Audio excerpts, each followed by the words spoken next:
Here you'll see comma rule 4. We're going to use commas to separate items in dates and addresses.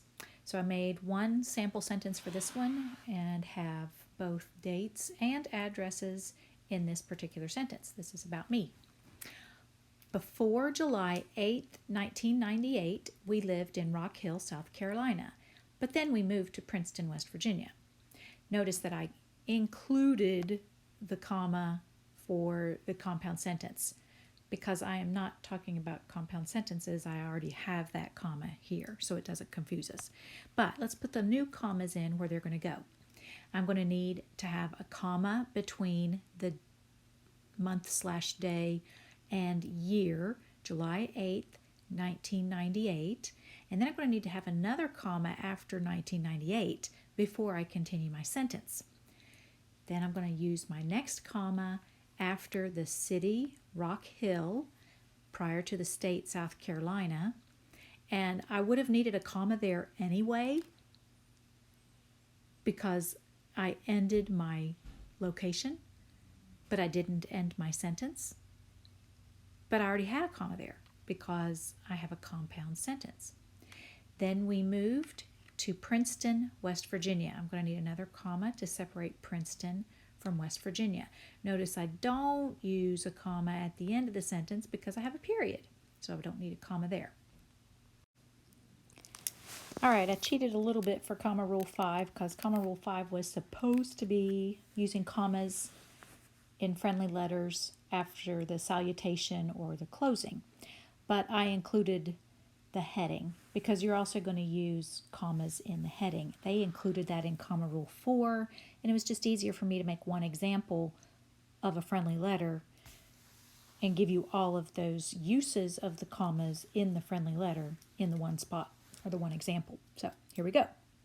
At the very top on the right, you will see the heading of the letter. That is going to include your return address and the date.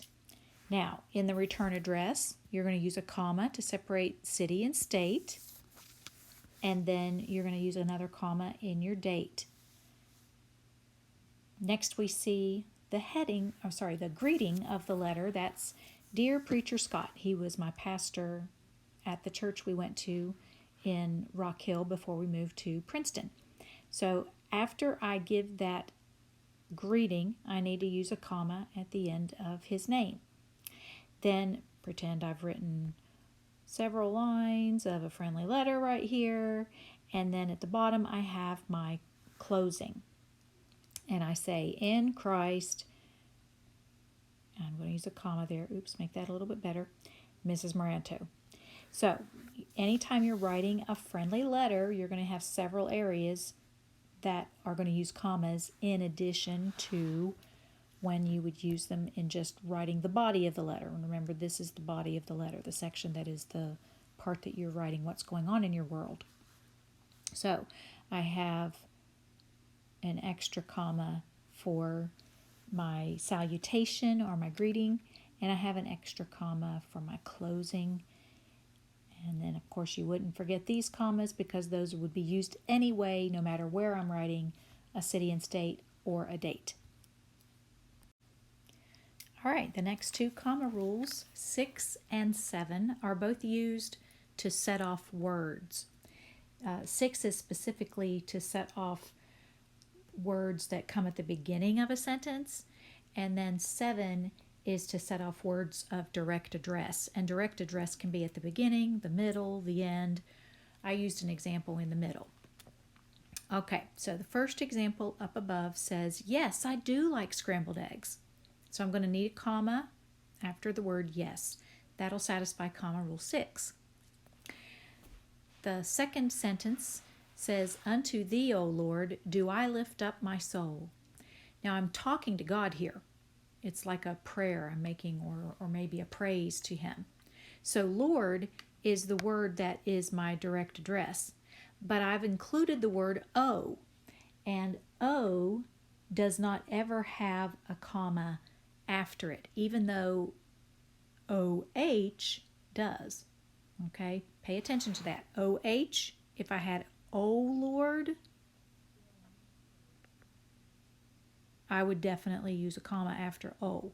But O Lord does not use a comma. So in this case, I need for my comma to come after thee before O, and then after Lord before do, because I'm setting off that entire phrase, O Lord.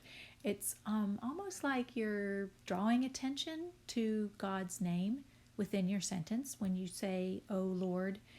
And you maybe hear people using words like that when there's praying, because it kind of focuses one's attention on God. That's to whom we're speaking there. There aren't too many other places in the English language where you're going to use that letter O to be used in front of a word or specifically a name, but it is used oftentimes in poetry. So there would be another use.